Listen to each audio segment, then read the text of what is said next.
Praise the Lord. प्रभु यीशु मसीह के नाम में आपको एक और बार जय मसीह की। इस समय मैं प्रभु यीशु मसीह द्वारा क्रूस पर कहे गए तीसरे वाक्य को लेकर आपके बीच में आया हूं। तीसरा शब्द जो मिलता है आपको यूहन्ना रचित सुसमाचार उसके 19वें अध्याय का 26 और 27 आयत में। आइए हम पढ़ते देखते हैं कि वहां क्या लिखा है। जब यीशु ने अपनी माता और उस चेले को जिससे वह प्रेम रखता था पास खड़े देखा तो अपनी माता से कहा, हे नारी, देख यह तेरा पुत्र है। तब उसने चेले से कहा, यह तेरी माता है। और उसी समय से वह चेला उसे अपने घर ले गया। Praise the Lord. मेरे प्रियो, जब आप यहाँ पर इस परिस्थिति को देखें तो यहाँ पर आपको यीशु क्रूस पर लटकाया हुआ दिखाई देगा और उसके सामने में उसकी माँ, जिसने यीशु को इस संसार में जन्म दिया, उसको पाला पोसा बड़ा किया, वह उसके सामने में दुख और दर्द कष्ट आंसुओं से भरी अवस्था में वो आपको देखने को मिलेगा। साथ ही साथ वो शिष्य भी, वो यूहन्ना भी, जिसको हमेशा से यीशु ने अपने साथ रखा, और वो शिष्य हमेशा से यीशु को मानो एक माँ जिस तरह अपने बच्चे को व्यवहार करती है, ठीक वैसा ही व्यवहार उसने यीशु मसीह के साथ किया। हम वहां पर समझ सकते हैं उन दोनों की बातों को या परिस्थितियों को। क्रूस पर टंगे हुए अवस्था में भी आप देखिए यीशु मसीह कैसे अपनी जिम्मेदारियों को अंजाम दे रहे हैं। मेरे प्रियो, यीशु मसीह कभी जिम्मेदारियों से पीछे नहीं हटा, वरन जिम्मेदारियों को निभाया है। प्रभु यीशु मसीह मन को जांचने वाला प्रभु है। जब मरियम और यूहन्ना यीशु को क्रूस पर टंगे हुए हालत में देख रहे हैं तो मानो उनके हृदय के अंदर में एक सोच ऐसा है। मरियम सोचती होगी कि ये मेरा वो बेटा है जिसको मैंने जन्म दिया है, उसे पाला है, पोसा है, उसको बड़ा किया है। और मरियम जब उस हालात को अपनी आंखों के सामने में देख रही है तो उसका हृदय टूटकर उससे ये कह रहा है कि अब मेरा बेटा नहीं रहा। दूसरी ओर हम यूहन्ना को देखते हैं। यूहन्ना जिसने यीशु मसीह के सीने पर हमेशा से सर रखकर आराम किया, विश्राम किया। या दूसरे वाक्य में हम ऐसा कह सकते हैं कि जैसा रिश्ता एक माँ और बच्चा का होता है, ठीक ऐसा ही रिश्ता यीशु मसीह का और यूहन्ना का था।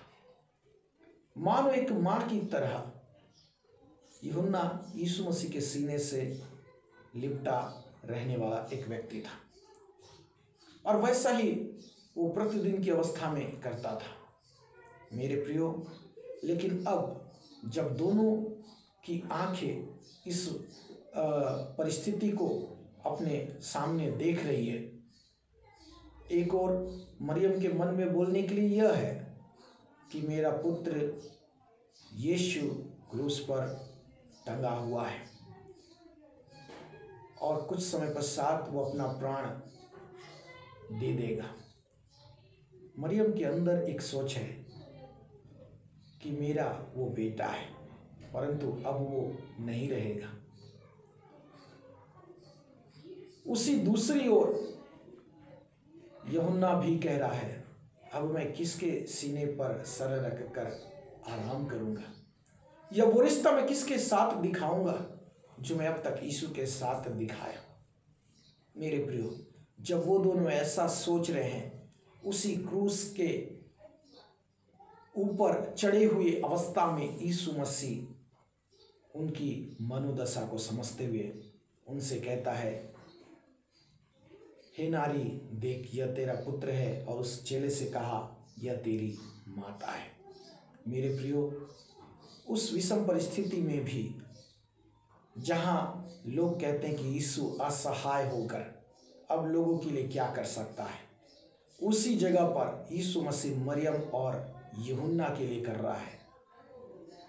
उनके लिए उनकी मनोदशा को जांचते और परखते हुए, उसे समझते हुए उनके लिए उपाय कर रहा है, उनके लिए सोचता है।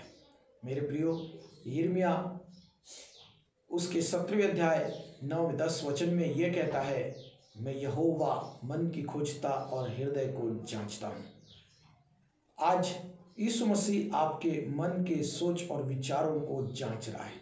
आपके मन में क्या चल रहा है, आप किस बात में इतना चिंतित है, परेशान है। आपकी बातें यीशु मसीह से छिपी नहीं है मेरे प्रियो, वो आपकी बातों को समझने वाला प्रभु है। जब वो यूहन्ना और मरियम के लिए सोच सकता है तो आपके लिए भी वह सोच सकता है। हम अगर यहाँ पर देख सकें तो कुछ बातें जो सामने उभर करके आती है, हमें परमेश्वर के वचन को की शिक्षा में आगे बढ़ाती है। मेरे प्रियो, जो यीशु से प्रेम करते हैं या जो यीशु के प्रिय हैं, जो यीशु के प्रेमी हैं, उसके स्नेही हैं, उनके लिए यीशु जरूर चिंता करता है। आप परमेश्वर के प्रेमी हैं, यीशु आपसे प्रेम करते हैं। अगर आप भी यीशु को प्रेम करते हैं और यीशु भी आपसे प्रेम करते हैं तो यीशु मसीह निश्चय आपके लिए चिंता करते हैं, आपके लिए सोचते हैं। जैसा मरियम और यूहन्ना के लिए यीशु मसीह ने सोचा, ठीक वैसा ही वह आपके लिए भी सोचते हैं और वो वैसा ही आपसे व्यवहार करते। मेरे प्रियो, उसने मत्ती रचित सुसमाचार उसके 28वें अध्याय के 20 वचन में यह कहा है, मैं जगत के अंत तक सदैव तुम्हारे संग हूं। मेरे प्रियो, प्रभु यीशु मसीह हमारे संग है। साथ ही साथ पहला पत्रस उसके 5:7 में कहता है कि अपनी सारी चिंता उसी पर डाल दो क्योंकि उसको तुम्हारा ध्यान है। प्रभु यीशु मसीह को हमारा ध्यान है और वो हमारी चिंता करने वाला प्रभु है। यशायाह उसके 49 अध्याय के 15 पद में यह कहता है कि देख, मैंने तेरा चित्र अपने हथेली पर खोद रखा है। मेरे प्रियो, जिसने आपके चित्र को अपनी हथेली पर खोद रखा है वो कैसे आपको भूल सकता है। आपका नाम उसकी चित्र में बसा है और आप उस परमेश्वर की आराधना और महिमा करते हैं। वो परमेश्वर कभी आपको भूलने वाला प्रभु नहीं है, वो सदैव आपको स्मरण करता है। इसलिए आप मेरे प्रियो भाई और बहनों, कभी अपने आप को इस संसार में असहाय न जाने। प्रभु आपके लिए चिंता करता है। उसने एलिया के लिए चिंता किया। एलिया के लिए जब उसने चिंता किया, उस अकाल के समय में उसने एलिया को करीत नामक नाले पर भेज दिया और वहां पर उसको आज्ञा दी कि एलिया तू वहां जा, वहां मैंने तेरे खिलाने के लिए कौओं को आज्ञा दी है। मेरे प्रियो, कौओं के द्वारा परमेश्वर एलिया को खिलाया। ध्यान दीजिएगा, वचन में लिखता है, हम अपने जीवन में कई बातों के लिए परेशान रहते हैं और चिंतित होते हैं कि यह कहते हुए कि हमारी किसी को चिंता और फिक्र नहीं। परंतु अगर आत्मिक हैं तो परमेश्वर के वचन से मैं आपको ये बातें कहना चाहूंगा, जैसे मत्ती रचित सुसमाचार उसके 6वें अध्याय में कहता है, तुम परमेश्वर के राज्य और धर्म की खोज करो तो सारी बातें तुम्हें प्राप्त हो जाएगी। मेरे प्रिय, उसका राज्य क्या है? यदि हम परमेश्वर के वचन में देखें तो पहला कुरिन्थी 4:20 में कहता है, परमेश्वर का राज्य बातों में नहीं परंतु उसके सामर्थ्य में है। और हम अगर रोमी की किताब में उसके 14:17 वचन में हम पढ़ें तो ऐसा लिखता है, परमेश्वर का राज्य खाना पीना नहीं। मेरे प्रियो, हम ऐसे इत्यादि वचनों को देखकर समझ सकते हैं, परंतु आप ध्यान दीजिएगा, अगर आपके जीवन में एक आत्मिक सोच और विचार है तो प्रभु आपके लिए चिंता करने वाला है। आपको मत्ती के कहने के अनुसार, मत्ती रचित सुसमाचार के कहने के अनुसार आपको उसके राज्य और धर्म की खोज करना है। मेरे प्रियो, उसका राज्य क्या है ये मैंने आपको बताया। अब उसका धर्म क्या है, इसके विषय में भी एक दो बात बताकर मैं समाप्त करूंगा। मेरे प्रियो, यदि आप यूहन्ना रचित सुसमाचार उसके 2 अध्याय के 4 वचन पर पढ़ें तो वहां पर यीशु मसीह अपने माँ मरियम को हे महिला कहकर वो संबोधित करता है। आप क्या कभी अपनी माँ को, अपनी जन्म देने वाली माँ को क्या उससे हे महिला कहकर ऐसा संबोधित किए हो? शायद अब तक नहीं। पर आप यीशु को देखिए, उस जगह पर जहां मरियम उससे कहती है कि यहां पर दाखरस की कमी है, यीशु कहता है हे महिला, मुझे तुझसे क्या काम। आप ध्यान दीजिएगा, वहां जो शब्द आया हे महिला, इसका मतलब यीशु वहां रिश्तेदारी नहीं परंतु धर्म निभा रहा है। आज मैं और आप भी प्रभु में रिश्तेदारी से बढ़कर हम उसकी धार्मिकता को, उसके धर्म को हम दिखाएं, जिसके कारण से हम प्रभु के लोग गिने जाएं। मेरे प्रियो, एक दिन की बात है कि यीशु मसीह अपनी सेवकाई के दौरान जब वो एक बड़ी भीड़ को वो प्रचार कर रहा था, परमेश्वर के वचन को बता रहा था, तो वहां पर कुछ लोग आकर के उससे ये कहे हे प्रभु, तेरी माँ और तेरे भाई बहनें आई हैं, चलकर उनसे मिल ले। यीशु कहता है मेरे माँ और मेरे भाई वे हैं जो परमेश्वर का वचन सुनते और मानते हैं। मेरे प्रियो, उस सेवकाई के दौरान यीशु परमेश्वर के वचन को छोड़कर अपनी माँ और भाइयों से मिल सकता था, परंतु उस जगह पर यीशु ने महत्व किसको दिया?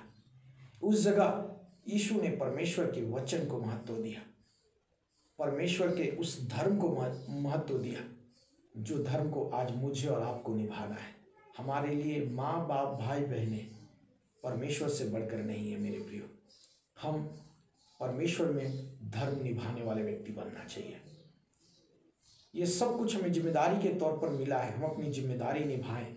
लेकिन हम जब परमेश्वर में धर्म निभाते हैं तो इस तरह की बातें हमारे जीवन के सामने में आती है। मेरे प्रियो, कई बार परमेश्वर की सेवकाई में या प्रभु के कामों में रिश्तेदार परिवार आड़े आते हैं। मेरे प्रियो, मेरा ऐसा कहना यह नहीं है कि आप उनको नज़रअंदाज करें। बाइबल में ये कहता है कि यदि तेरी आँख अगर तुझे ठोकर खिलाए तो उसको निकाल कर फेंक दे, क्योंकि तुझे अंधा बनकर स्वर्गीय राज्य में प्रवेश करना ये उचित है। मेरे मित्रों, अगर स्वर्ग राज्य की बात है तो हम परमेश्वर के वचन से धर्म निभाएं, वो धर्म जो हमारा परमेश्वर हमें सिखाया है, जो हमें प्रभु यीशु मसीह में बना कर रखता है। यीशु को बोलने के लिए उसका शिष्य और उसकी माँ ये दोनों है, लेकिन यीशु मसीह ने क्रूस पर चढ़े हुई अवस्था में भी अपनी माँ को हे महिला ये कहकर संबोधित करते हुए कहा ये तेरा पुत्र है। और उस चेले से जो उसके सीने पर सर रखकर आराम करता था उसे कहता है हे पुत्र, यह तेरी माता है। उस क्रूस की अवस्था में भी यीशु ने जो जिम्मेदारी निभाया, वो जिम्मेदारी आज हम विषम परिस्थितियों में भी निभाना जाने। अगर ऐसा है तो प्रभु आपको सचमुच आगे बढ़ाए, आपके जीवन को बहुतायत में अनुग्रह आशीष करे। Praise the Lord.